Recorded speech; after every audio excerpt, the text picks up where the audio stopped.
क्रांतिकारी जीवन जय काशीराम साथियों आपनो भाई एडवोकेट सम्राट योगेश। આજની તારીખ જે ઐતિહાસિક ઘટના બનેલી છે 27 સપ્ટેમ્બર 2025 જે 1951માં આજ રોજ ભારત દેશનો જે ઓબીસી સમાજ છે જેની કોઈ ઓળખ નથી તો એને કોઈ અધિકારો નહોતા, જે તમામ બાબતો આપવા માટે બાબા સાહેબે લડત કરી હતી। એવા 4 મુદ્દા હતા, એમાંથી 2 મહત્વના હતા। એક ભારત દેશની મહિલાઓ માટે હિન્દુ કોડ બિલ અને ભારત દેશના જે સૌથી મોટો વર્ગ ઓબીસી છે જેની ઓળખ નથી, જેની ઓળખ કરીને એને અનામત એને હક અધિકાર આપવાના હતા, એ સરકાર નહોતી આપતી।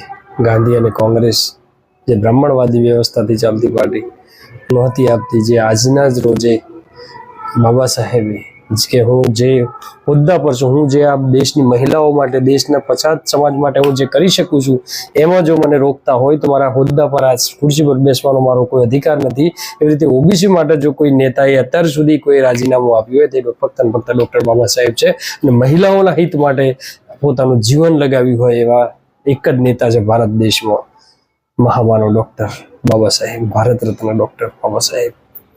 તેવું આજનો ઐતિહાસિક દિન છે, જે આપ જાણો અને ખૂબ શેર કરો। જય ભીમ।